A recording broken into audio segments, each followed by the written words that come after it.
The sound is still not fixed yet. The sound is still not fixed yet. You can hear the sound when I'm taking off.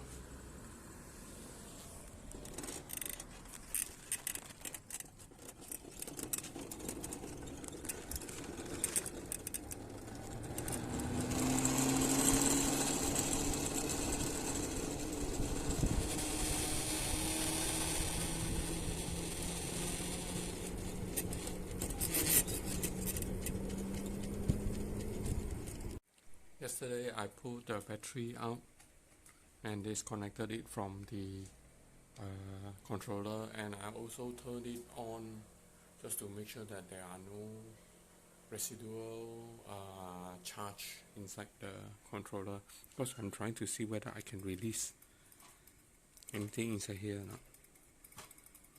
It's making a sound earlier on the moment that we start taking off.